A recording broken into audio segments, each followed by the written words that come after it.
बोध जागरण। अभिरूप कपिल कौशाम्बी के राज पुरोहित का पुत्र था। वह आचार्य इंद्रदत्त के पास अध्ययन करने के लिए श्रावस्ती गया। आचार्य ने नगर सेठ के यहाँ उसके भोजन की व्यवस्था कर दी, किंतु कपिल वहाँ भोजन परोसने वाली सेविका के रूप पर मुग्ध हो गया। वसंतोत्सव पास आने पर उस सेविका ने अभिरूप कपिल से सुंदर वस्त्र और आभूषणों की मांग रख दी। अभिरूप कपिल के पास तो कुछ भी नहीं था, तो सेविका ने ही उसे उपाय सुझाते हुए कहा, श्रावस्ती नरेश का नियम है कि प्रातःकाल सर्वप्रथम उन्हें जो अभिवादन करता है उसे वे 2 माशा स्वर्ण प्रदान करते हैं।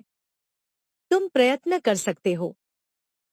अभिरूप कपिल ने दूसरे दिन कुछ रात रहते ही महाराज के शयन कक्ष में प्रवेश करने की चेष्टा की और द्वारपालों ने उसे चोर समझकर पकड़ लिया। जब महाराज के सम्मुख उसे उपस्थित किया गया तो पूछे जाने पर उसने सारी बातें सच सच बता दी। महाराज ने उसके भोलेपन पर प्रसन्न होकर कहा, तुम जो चाहो मांग लो। तुम जो भी मांगोगे दिया जाएगा। अभिरूप ने कहा, तब तो मैं सोचकर मांगूंगा। उसे 1 दिन का समय मिल गया था। वह सोचने लगा, 2 माशा स्वर्ण तो बहुत कम है, क्यों न 100 स्वर्ण मुद्राएं मांग ली जाए। किंतु 100 स्वर्ण मुद्राएं कितने दिन चलेंगी? यदि सहस्र मुद्राएं मांगू तो हो, ऐसा अवसर क्या जीवन में फिर कभी आएगा? इतना मांगना चाहिए कि जीवन सुखपूर्वक व्यतीत हो। तब तो लाख मुद्राएं भी कम ही हैं।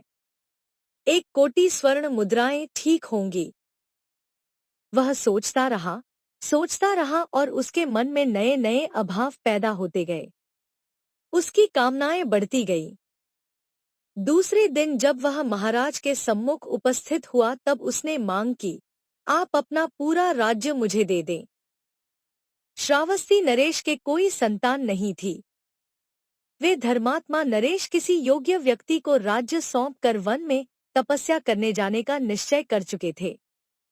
अभिरूप कपिल की मांग से वह बहुत प्रसन्न हुए। यह ब्राह्मण कुमार उन्हें योग्य पात्र प्रतीत हुआ। महाराज ने उसको सिंहासन पर बैठने का आदेश दिया और स्वयं वन जाने को तैयार हो गए।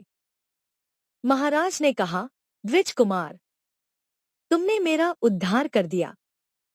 तृष्णारूपी सर्पिणी के पाश से मैं सहज ही छूट गया।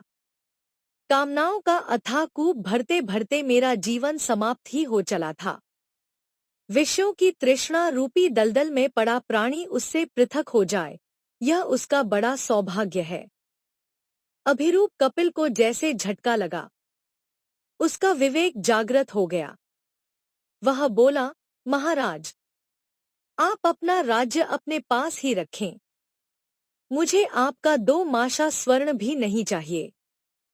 जिस दलदल से आप निकलना चाहते हैं उसी में गिरने को मैं प्रस्तुत नहीं हूं।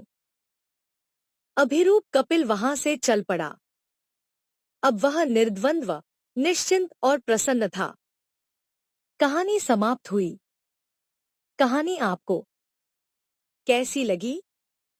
लाइक या अनलाइक करें, कमेंट करें, सब्सक्राइब करें, मित्रों को शेयर करें। धन्यवाद।